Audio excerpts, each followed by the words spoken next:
Welcome everyone to Male Fuzz TV. I am Peter and today I'm going to be talking about The Boys Season 4 Episode 1. It's called Department of Dirty Tricks. The spoilers for the episode. So, boys are back in town. I said it, right? We did the obvious joke that I'm sure I've made every single season. But but this is interesting because we're coming back in a couple of new contexts. One of those new contexts is that it is after a spin-off, right? We had Gen V, which was pretty solid. We are also coming into this knowing, and this was very like the day of the premiere, or maybe the day before they officially announced that season 5 is going to be the last season, right? It had already been renewed early, but season 5 is going to be the last. So it means that whatever we're doing in this season is setting up for the end game, which I think is right. I think that's good. I think I've seen a lot of people since season 3 aired complain that they're frustrated that they keep just backing out of dealing with Homelander. Like, the Homelander gets away again at the end of the season. I've got to say, I've not felt that. I feel like the progression of the story and the way it's amped things up every single time with new scenarios and new potential ways to take him down, and the reasons why Butcher didn't take him down at the end of season 3 all made sense to me. I don't think it's been a problem. I do think if the show kept going past 5 seasons like it's supposed to go, it would become a problem. Certainly, I think if they were going to go past 5 seasons, I don't think you could continue with Homelander. I think you'd have to deal with him. Whatever the original plan for the story was, I think would have to be done at the end of season 5, and then you just move on to new things after that. But the show is ending. The show is ending in season 5. They're going to do more spin-offs. They announced the Mexican spin-off as well as a thing that's going to happen. So there's a lot going on that will go beyond these core characters and their story that we've been dealing with since season 1 of the show. But I'm delighted to have it back. It's got its, over the top, gory moments. There's not as many of them this episode, but there's a couple of notable ones, particularly early on. It's got its sense of humor, it's got its heart, it's got all these things, and because we're jumping in with a little bit of a time jump, we're getting to know where all the characters are right now. And for the most part, I'm pretty happy with where the characters are. Obviously, we have the election, which is basically done in the first 20 minutes of the episode.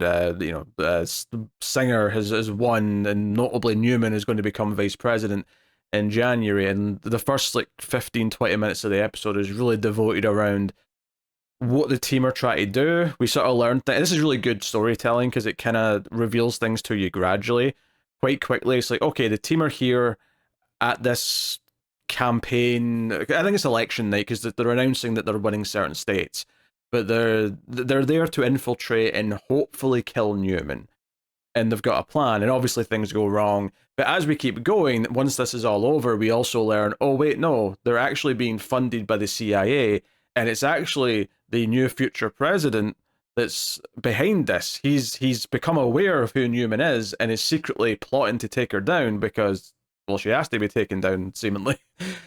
And he's terrified that she's going to find out that he was behind the potential attack. And he's concerned as well that when he becomes president, all it takes is for him to have a unfortunate accident and Newman would become president and a super would then be in charge, and that has its own ramifications. And it feels like a lot of the characters in the show right now are scared of the supers taking over and what that can mean going forward. But I thought all of this stuff early on was fun. It was nice seeing some different dynamics in the team. One is that Butcher's not in charge, and he's clearly frustrated by that. Another is just the fact that Starlight is just now a permanent part of the team. She's got her own thing. I mean, that's the thing. All the characters have their own thing going on, which is very good for your first episode. I feel like they all have something that they're cooking with.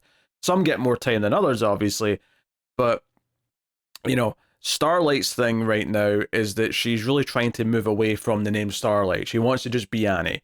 But all of the movement she's a part of in this campaigning against Homelander and trying to raise awareness against what he is and keep promoting that, the people that are working for her running these campaigns are like, hey, this would mean a whole lot more. The people who are supporting you see you as Starlight. The movement is called the Starlighter movement. You have to be in the costume, you have to be using it to inspire them, and right now she is resistant to doing that. And I think this makes sense for her character story, and I do expect that by the end of this, she will willingly put the outfit back on because she realizes the good that it can potentially do. It kind of mirrors almost her arc in season 1 in some ways, where, you know, it ended with her having that big moment where she says, "I'm an effing superhero."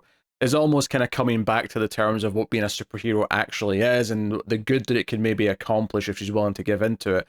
But obviously, given everything that's went down with her time in the Seven, the fact that she was kind of forced into this life by her mother, you get why she is resistant against it right now. But I feel like she will take that suit and name back on her own terms as time goes on.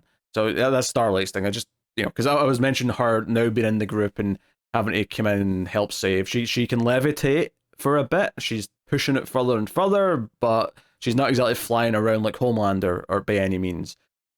But still, proves useful early on in this episode. The big thing here at the start is that they're trying to swap out. I think I want to say it's like fluid for, it's like eye drops or for contact lenses or something. But Frenchie and Kimiko go in to try and plant this. Kimiko, I thought was kind of stealing a lot of the scenes here early on in the episode. One, her trying to get to eat because she thinks he's not eating enough just shows how caring she is. But also the big shit-eating grin on her face as she basically stops Butcher from coming up with them, because he's just there to secure the exit. He's not allowed to go on the actual important part of the mission. And I feel like she's enjoying a little bit him not being in charge. But of course she gets the big gross effects moment as well, because it turns out that Newman's daughter, who catches them in the hotel room, has now got powers. We knew she was getting V, supplied by Homelander to Newman, and she has these tentacles that come out of her mouth, 4 of them, and not only will it mess you up quite quickly, when they grab Kimiko's arm, it straight up just melts through her arm, like just chews through it at some kind of like minuscule level, so the arm just looks like it almost looks like an acid burn, where the acid just melts through it and then drops off. I don't know if that's literally what it's doing, or if it's just like biting its way through, but either way, the arm comes off, which leads to the visuals of Kimiko flying through the air in slow motion as she has a baby hand, because her arm is growing back from the stump. So there's like a baby hand mid slow-mo shot as they're jumping out the window. Delightful, right? Delightful. As was the smile on her face after she puts her face back on. What do I mean by that? Well, she has a harsh landing, and it's kind of Frenchie's fault, because Starlight's going to try and levitate them both down slowly, but Frenchie's so scared that he just jumps and grabs onto Starlight, and she loses hold of Kimiko, and she just lands on the ground. And we don't see it, like, you know, pardon the pun, face on. We see, we literally see it face off. We see it face off. We see her get up from behind, but her skin of her face is kind of dangling to the side. So they did us a little bit of a service and kindness by not showing us the empty face, but still gross in its implication all the same. And the little smile she gives afterwards, I thought was quite funny. It's like, hey, I'm all right. It's fine. I'm the one who can bounce back from anything. We're good. It's fun because her whole arc last season was very much that she didn't want her powers anymore because she wanted to be normal, and then realized what she was missing without them, and that she couldn't do all the things and protect the people she wanted to protect if she didn't have them. So having her just kind of enjoy the fact that she's invulnerable is actually kind of nice, kind of endearing. Again, it's some of the heart in the show, which is good. I mentioned briefly there. I don't know if the actor lost weight or if it's just because he altered his facial hair, but he looks so different. Like, as soon as he opened that door to the van, I was like, holy shit, did they recast? And I think it is just that he shaved some of his goatee. He's just got like a mustache now and like a little patch. He doesn't have the full goatee anymore. And it's changed his face like completely. But he's in a better place by and large, I would say. He's the one in charge of the team. Admittedly, he's getting grilled out by Mallory and the president-elect, the CIA.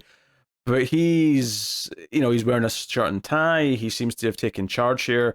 You know, he's come kind of a long way from just always saying he doesn't want to be involved to now being the one in charge and being the more, I don't know, proper leader, I suppose we'll say, compared to Butcher, who's just wanting to yell and run in, swearing and blinding.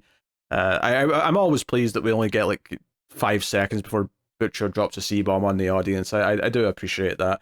It's part and parcel for the character, I think, at this point. But MM's thing here is that he seems to be on better terms with his ex-wife, who is concerned because their daughter is acting out and getting aggressive. And she thinks that part of the reason for this might be that the sort of the new boyfriend that she had, the one that was supporting Homelander, was it Todd? What did I say his name was? That may be incorrect. It doesn't really matter that much, though. It's not like I'm going to have to talk about him after this episode very much. But he is, has not been around, and she thinks the daughter's worried about him, so she asks MM to go looking for him, and he's reluctant, but he's like, okay, fine, I'll do it for my daughter. But there's a sort of like, there's like a two-punch joke here, where in this scene where she's asking this of him, he's like, oh yeah, he must have been nice to the daughter, because otherwise why would you keep him around? It definitely wasn't because of his dick. And then there's just an awkward silence as she makes a face as if, oh no, he's actually got a surprisingly impressive cock, I guess. I don't know. It's almost like that running joke from Parks and Recreation where Jerry, like the doctor, just that one episode, just happened to mention he's got the biggest penis he's ever seen, and he's like the most like unlikely guy you'd expect to have some sort of massive dong. But it comes up again later when Frenchie just starts theorizing why MM's wife would even have him around, and started theorizing it must be because he's packing some heat between the legs, and that upsets MM. But I mean, that's pretty much MM's stuff in this episode, but it is really funny to see him in a new position of authority where he's the one in charge. I kind of hope that sticks for a bit and we get to see him kind of stretch his legs there. As far as like the influence on the daughter goes, obviously given what happens to Todd, if that is indeed his name, I don't remember, but given what happens to him later, that could create more problems with MM's daughter. Like, she might become more radicalized in some ways because she's going to buy the story of what Homelander and Co are selling later on, but what they've set up by the end of the episode. So be curious to monitor that as it goes. Frenchie has got a new love interest. He's got a boyfriend who he met at not AA. It's not AA if it's for narcotics, but the support group.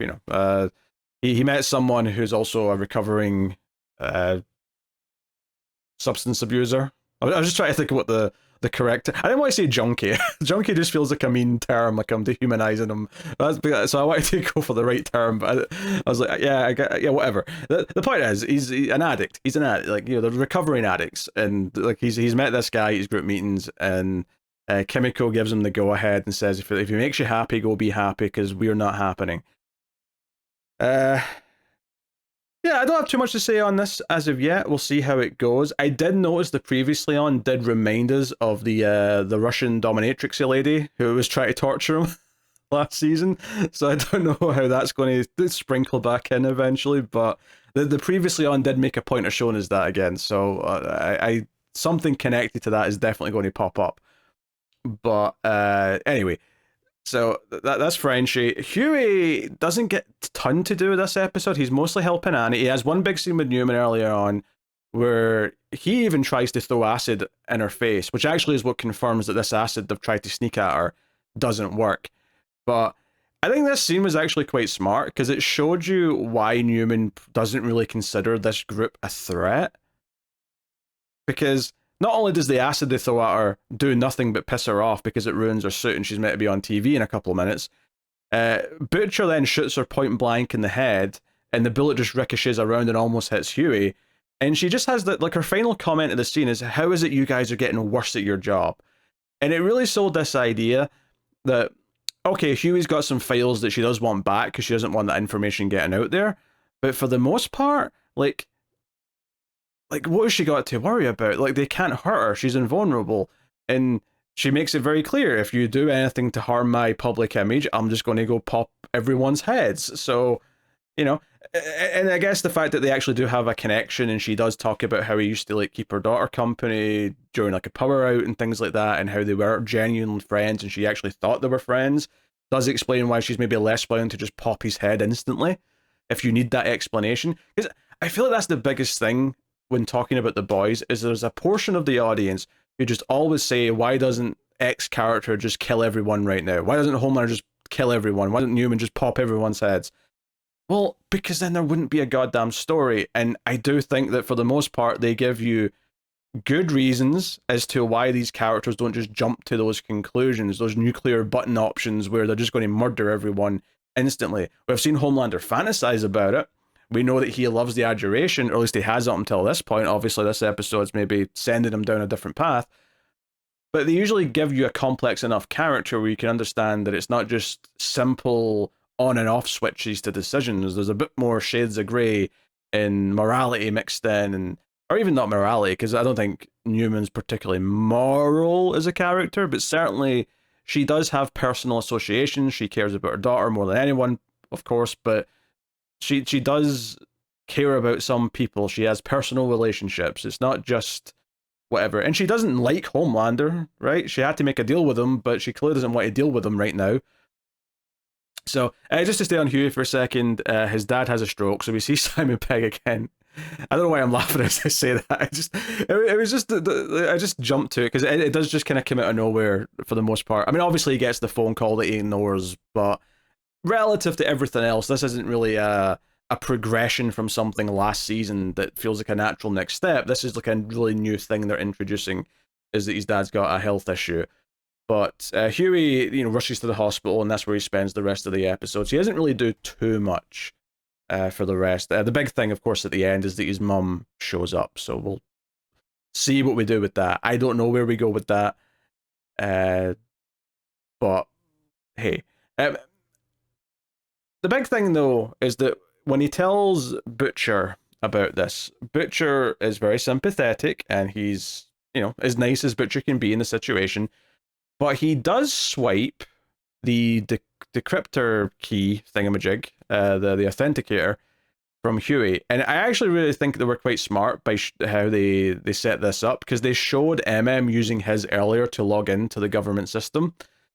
So this was obviously after Butcher has tried to make a deal with Newman, and she wants all the files that Hughie has on her from Hughie. And Butcher seemingly is going to steal them and use that to facilitate the fact that he wants to help from her to get Ryan away from Homelander, which is something we've seen throughout the episode.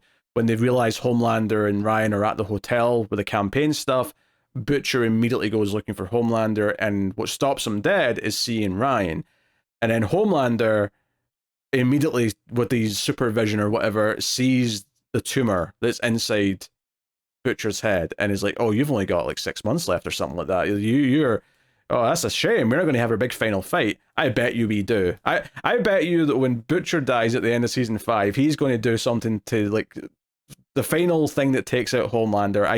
I guarantee you Butcher's going to drop a C-bomb on him just before they both die. I'm almost positive that that's how the end of that's going to play out.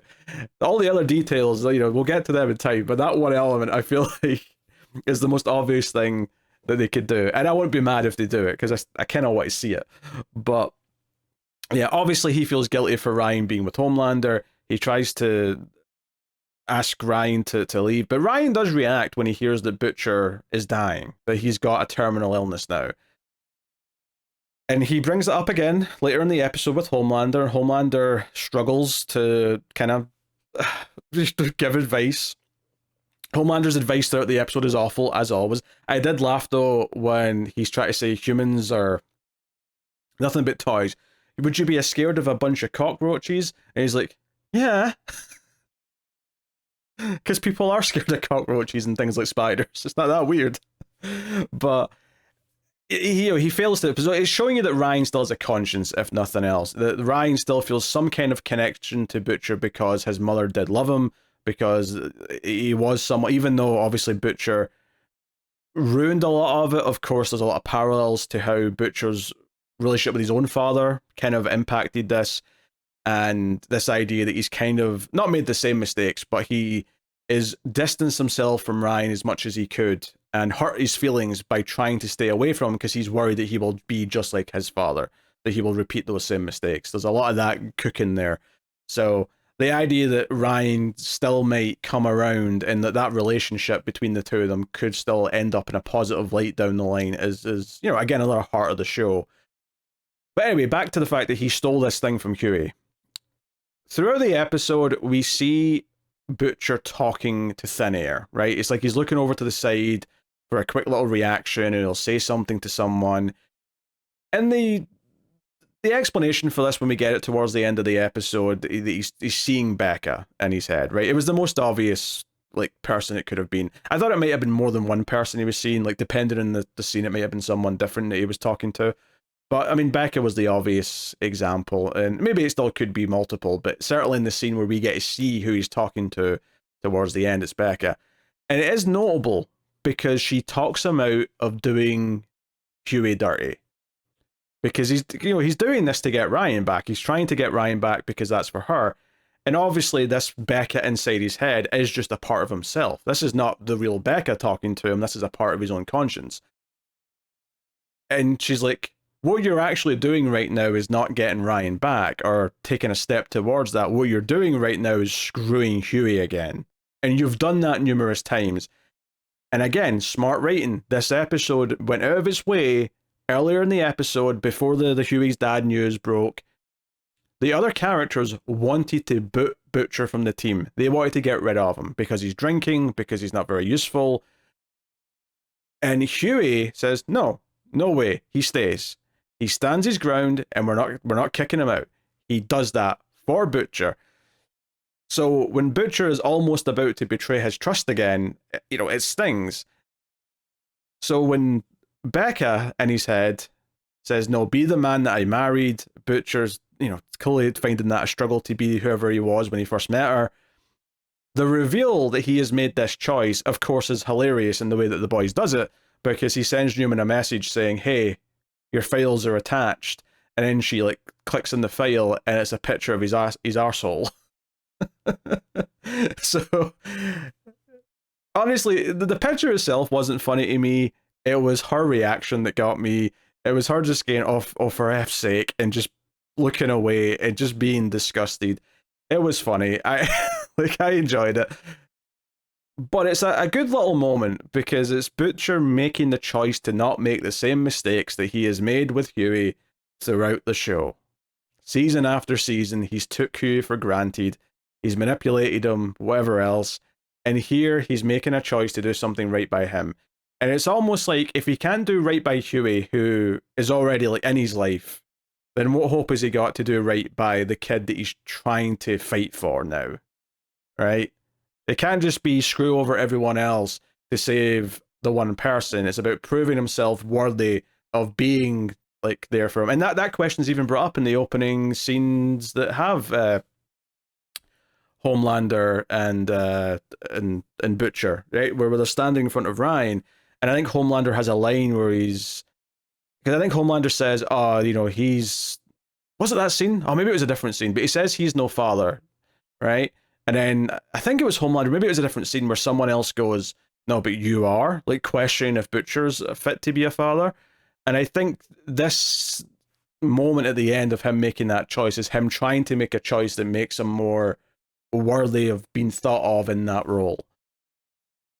Because his time is limited. And I think the mirroring of Butcher and Homelander's stories last season was very, very good. I was complimenting that a lot. And I think it's happening here again.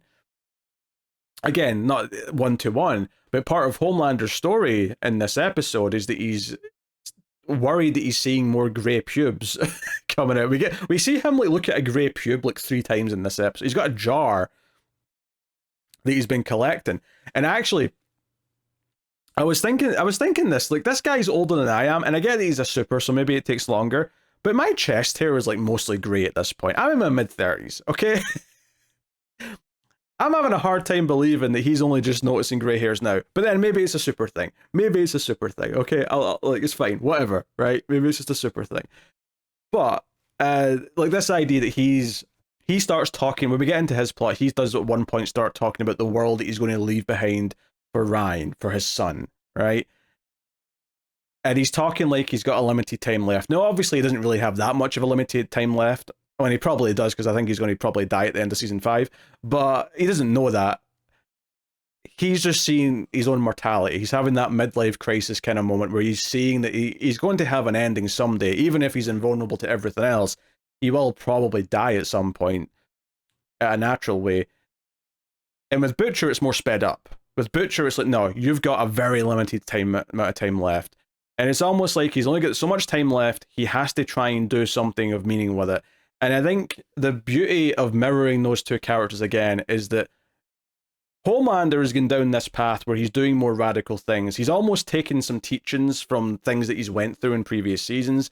You know, I think Stormfront and all of her goals are kind of what he's turning to now, but he's doing it in a very different way, where he kind of wants the end goal, but not necessarily, you know, everything else that went along with it. And it's kind of like he's trying to do stuff because he thinks his time is nigh, but Billy's also doing that. But with Billy, it's actually true. And it almost just that comparison even almost highlights the vanity and difference between the characters, right? The idea that Homelander realizing he might only have another 40 years or something, to him is like, oh shit, I'm going to die someday. I have to do this. Whereas with Billy, who's the human character, well, they're both human technically, you know what I mean? Like the non-super, the regular human. He's only got maybe months left, right? And yet it feels like Homelander is more concerned about the fact that he's going to die someday. The idea that he thought he would live forever, it's like he's having that realization much later than life than most people do, I think. So, because he felt, probably rightfully so, because he felt more invincible than everyone else, right? Most people feel kind of invincible when they're in the late teens, early 20s, and then you start to notice some little aging signs, and it goes from there. Homelander probably didn't notice a lot of that stuff because he could literally just bounce bullets off of his head. So, I think the comparison between them is quite fascinating. The idea that they're both working towards getting something done or doing something of note before they die, but with Homelander, it's something very bad, where he wants to take control of the world away from the human beings because he sees them as nothing but play toys for his amusement. In Butcher, it's about redeeming things that he's failed to do so far. It's about taking down Homelander, of course, but I think the conscience is coming in, and maybe saving Ryan and not betraying Hughie are starting to actually rise further up that ladder. Are they actually at the top yet? I don't know if I'd say that, but, you know, we're getting there. And I've not even mentioned the scene with the new character. We have, what's his face? Jeffrey Dean Morgan shows up. What name did he give? That's a good question. Kessler, that's what he was called. But he bumps into Billy at the CIA office, although Billy suspects that it wasn't an accidental bump in. It's like he wants to recruit him for something. And he flat out says is that we have to do something about the supers right now before they start rounding us up and putting us into camps. Like, he's taking this seriously. It almost feels like he's going to be the worst end of the spectrum, right? He's going to be the complete opposite end of the spectrum to Homelander, to me, who's probably going to tempt Billy into going down a further, more extreme path to the set. Keep in mind, back in season 1, he didn't even want to entertain the idea of Starlight being around. He still considered her to be just a super. Same with Kimiko, right? Like, he had those feelings, and he's kind of softened on that over time, and arguably just because he sees them as useful. But we're in this place now where maybe this more, like, anti-super, like, extreme potential... And I don't know if for sure that's where they're going with this character. I'm only just making some assumptions based on just the conversation he has with Billy here, and that he thinks something needs to be done. It feels like he's going to be the extreme end of that spectrum, rather than somewhere closer to the middle where, you know, Hughie and Starlight don't want to, like, destroy most of the supers, just the one or two particularly dangerous ones that are actually doing harm to everyone and think they can get away with anything because they're supers. So, interesting to see how that develops. I don't have too much to say on him yet, but I do think, obviously, they made a point of introducing him. I remember them announcing they cast him in this role, so clearly it's going to be a big part of the season. And I wonder if this is going to be something fighting against Billy's conscience as the influence of this character and whatever he wants to do and his plan for everything that's going on. So, yeah. Interesting, when Billy met Newman, he did say that he knew about the virus from Godolkin. So we got a couple of little references to Gen V. He did say that it's not powerful enough to kill Homelander, at least not yet. So I'm very curious about that. It feels like Newman was pretty pleased when she took that stuff in Gen V. So I'm curious to see like how that comes up later and when it comes up. Will it be in this show or will it become more relevant again back when we're in Gen V? I'm not sure, but just wanted to mention now that's the more direct link to that show more than anything else. Obviously, I mean Ashley mentions it briefly, but yeah. All right, Homelander. I guess we have to talk about. I'll just mention quickly. There's like a sort of podcaster character called Firecracker. This woman who's like very pro Homelander and very anti everything else. Right. I don't even remember anything she said specifically, but it was all just kind of pro. One of the things that they're doing is they're trying to paint that guy that Homelander killed at the end of the season finale as they flat out they're spreading the news that he's a pedophile to try and make it look like Homelander did a good thing. And then, admittedly, Homelander trying to justify his actions to Newman were cracking me up. He's like, he threw a projectile at my son, and Newman's like, it was a plastic bottle. It could have had anthrax in it. It wouldn't have hurt us, but it's a principle. Also, I did actually laugh quite hard at when Ryan goes off with Newman's daughter to go get some ice cream. Homelander just not again having no social like awareness of what's the right thing to say, just yells out, "Just nobody come back pregnant," and then both of them just look back at him like, "We're like 13." It wasn't a consent. And I'm not saying no 13-year-olds have ever done that. Obviously, it does happen, but it's such an extreme, absurd leap in the moment. For him to say that. I love the awkwardness of everyone involved, where the kids are just both like, what the hell? No. And Newman's even just like, what? Is yeah, they're too young for that comment. That's fine. I don't know, I got a crack out of that. Also, Black Noir. There's a new Black Noir who they were playing it off like he's a silent guy again, and I do wonder if anyone knows that he's not actually Black Noir other than Homelander, who killed him. Or I guess some people probably cleaned up the crime scene, so maybe some other people do know that it's not the original Black Noir, but there's this moment later on where he actually speaks, and I'm like, oh, okay, so they're letting us know there's some other guy in there, and probably, I mean, to be fair, now that he spoke, the Deep and A-Train probably know it's not the original guy as well. So, yeah, Homelander. First big scene with him, other than the pube looking in the confrontation with Billy, is there's a scene of Vought Industries where Ashley's presenting him and the two other members of the team that are still there with possible candidates to join the Seven. And Homelander's ears perk up when he hears about Sage, who is the smartest woman on the planet, and that she obviously comes back up in a big way in a minute. But this scene shows that he's actually kind of getting frustrated with everyone just kissing his ass all the time. He says something like, Ashley says like one of the candidates is a crazy guy who killed some migrants and we should stay away from him. And then Homelander just goes, I kind of like him. And then immediately Ashley changes her tune. The Deep comes in and says, yeah, that's a good point, sir. And he just gets really frustrated. He does not want to be... I mean, he used to want to have his ass kissed all the time, but it feels like he's he's not happy anymore, as it's put later on in the episode. But to make his point, he tells the Deep to suck A-Train's cock. He says, go over there and blow him. And we get this long, prolonged scene where he's walking over there and he's going to kneel down. A-Train looks just as uncomfortable and scared during all this. So they're both effectively feeling scared by what Homelander will do to them if they don't go along with this. And eventually Homelander says, get off your stupid knees. He's making a point. He's making a point that they'll just do whatever he asks and they won't even fight him. Now, of course, what Homelander's not perhaps realizing, he's not reflecting on here, is that he made this bed for himself. He has intimidated people with his powers and with his attitude for decades at this point.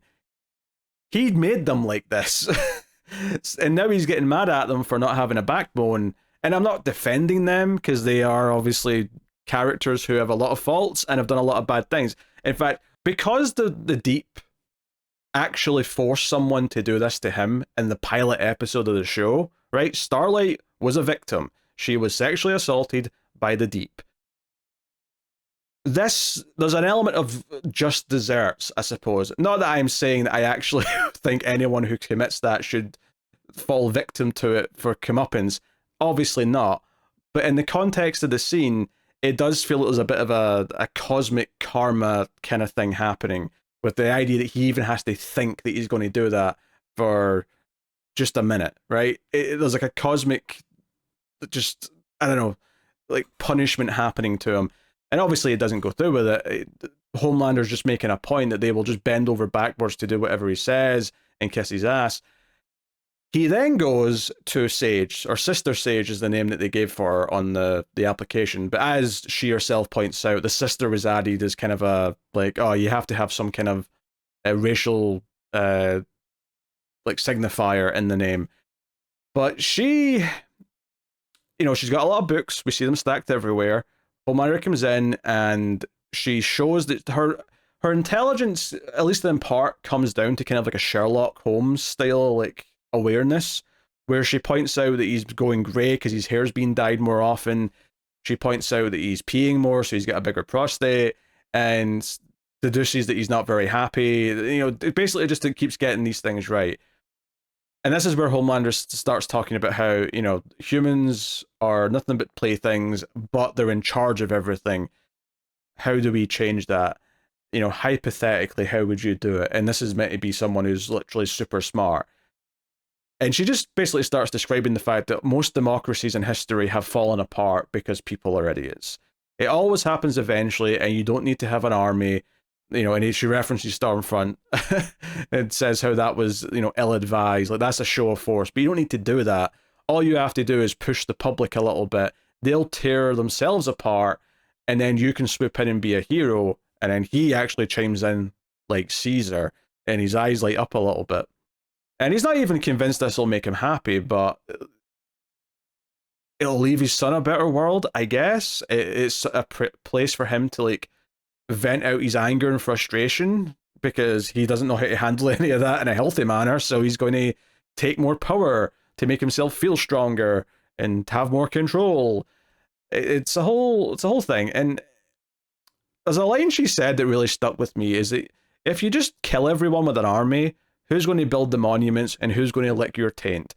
That might be the grossest line of dialogue that this show has had. And she says it so casually that it really caught me off guard. So congratulations to the show for still surprising me in small ways, even 4 seasons in. But then he's like, hey, join the 7. She's like, no. And he's like, why not? And she's like, I don't want to wear a dumb, stupid suit, and so on and so on. And he's like, hey, you can stay here living like a idiot. I mean, that's not the line, and it's a dumb way of saying it, because she's obviously not an idiot. But, she's living like a hermit, effectively. And he's like, oh, you can come and, like, actually help me control the world. Although she does point out, and this was a good observation by her, which makes sense because she's supposed to be smart, is that one of the reasons why she doesn't want to join is because his ego will never be able to take the fact that she's smarter, right? And she even points out specifically because she's a black woman, like your ego will never let that go. And he immediately goes, I'm pretty smart too, which just kind of proves her point. But he's like, no, I'm smart enough to listen. I'll listen to you. So this is interesting. It's a very different influence that he's going for than someone like Stormfront, because Stormfront was actually pushing IDs onto him. Whereas it feels like now he's at the point where the ideas are kind of his, and he's using the intellect of someone who's very strategical and a genius to put them into action. And it's almost a scarier thing, because it's one thing when you've got an army of enemies with swastikas who are wearing a badge that says, hey, we're the evil villains. It's another thing when someone is manipulating things from the shadows to take power, because it's harder to spot and therefore harder to stop. So I think this is an interesting evolution for the character at this point. Anyway, the plan ends up being, and this ends up linking into Todd or whatever MM's ex-wife's boyfriend was called. They find him going into this building with a couple other guys, and sure enough, Sage is there. And they go up, and it turns out Homelander's there, and he wants these guys to sacrifice themselves. He doesn't give them a choice, of course. He just tells A-Train, the Deep, and Black Noir to beat them to death with bats. So we get this absurd scene where they're just bashing their heads in. And, you know, I think you can kind of get in this scene where it's going. Like, the idea here is that these are people who are publicly very vocal about supporting Homelander, and they're going to turn up dead. So you can kind of start to put the pieces together of, like, you know, this, how this is going to incite public opinion in a certain way and make it look like Annie's side of this, the Starlighter movement and that side of things, are going to look guilty by a simple association to this. And it, you know, and because I did think for a second, why not just pick random people? But this is because, no, these people were known to support Homelander. They're not just going to be, because it'd be one thing to put on a Homelander t-shirt on someone after you've killed them. This is people who have a known history of supporting this stuff. So obviously they get scared, and Todd tries to run. He gets his head bashed in the back from Black Noir. I did think, though, like, admittedly, I'm sure Homelander and whoever he's got working for him will just, like, fudge the details for the autopsies. But I feel like the force of which they get hit in the head with these baseball bats is actually too strong for any normal human beings to be doing, which would raise some questions as to how just people at the riot did this. But yeah, basically Sage starts a fight at Homelander's trial. Homelander's found not guilty of the murder of the guy from the end of last season. You know, obviously people cheered him in the moment, so some people support him. That's something that Butcher brings up at one point is, hey, what's that taught anyone that people are cheering him for this? And he's just getting around it. He's, you know, he's wiggling his way out by technicalities and saying it was self-defense and that this guy was a monster and whatever else. But he gets off with it. Sage starts the fight, everyone starts fighting, and A-Train is told to bring in the 3 dead bodies at super speed so that they then find these 3 men with their heads bashed in, and they're all Homelander supporters.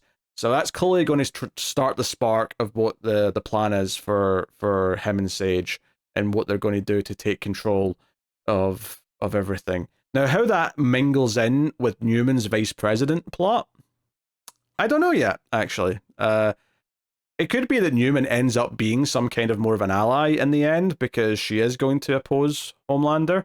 Or maybe she'll eventually want Supers to be in charge and rule everything. I don't know. I'm not sure where that's going to go as of yet. But they did make a point of showing her connection to Huey this episode. And that could potentially be the groundwork for something down the line, maybe. But no, I mean, this was all good plot stuff. This was all a fascinating setup for the season. I think this put a lot of interesting beats in motion. Homelander's doing something different to what he's done before. Rather than just using his strength to intimidate people, he is making a play to basically usurp humans as the leading species on the planet, right? He wants to put supers in the positions of power, probably himself, because, you know, he's him. Also, he likes to celebrate with milk, which I thought was funny. You know, that's the scene where Ryan says he's upset that the Butcher's dying. He expects his son to drink milk with him to celebrate, and we know what he thinks of milk, so he's trying to pass down that love to his son. It's almost kind of sweet in some ways. Anyway, okay, I think that's everything. I've been talking for like 40 plus minutes. There's so much stuff in this episode. It's so dense because there's so many characters getting their first beats of their story for the season. But to its credit, it sets up compelling narratives for most of the characters. If anything, the least exciting one right now is probably Huey, just because I don't know what to expect from like his mother showing up and like the dad being sick. Obviously, I love how Huey is like a part of Butcher's plot and like showing the Butcher's trying to be better and stuff. And I suspect, you know, there's going to be more. And obviously, there's a lot of like father-son trauma that comes up in this show. So the idea of maybe giving us a new avenue to explore that with Huey and his father, that isn't a bad idea by any means. I just don't know how they're going to do any of it yet, because like, is his dad going to wake up next episode so he'll have a speaking role for a while, or is he going to be asleep while we're just dealing with Huey and his mom? And you know, how does all this stuff start linking in together? It's hard to say right now. Obviously, this is just episode 1. They did put out 3 episodes on day 1. Obviously, I'll be back with episode 2 over the weekend, I expect, and then 3 sometime before episode 4 hits next week. That is the plan. Hopefully you enjoyed my thoughts on this first episode. By all means, do let me know what you thought of the episode in the comments. But you know, like, subscribe, all that usual stuff. You can get and support us over at patreon.com/MailFuzzTV. It's the only reason why I can keep doing this as often as I do. So thank you very much. Keep watching TV. Have you got any vanilla?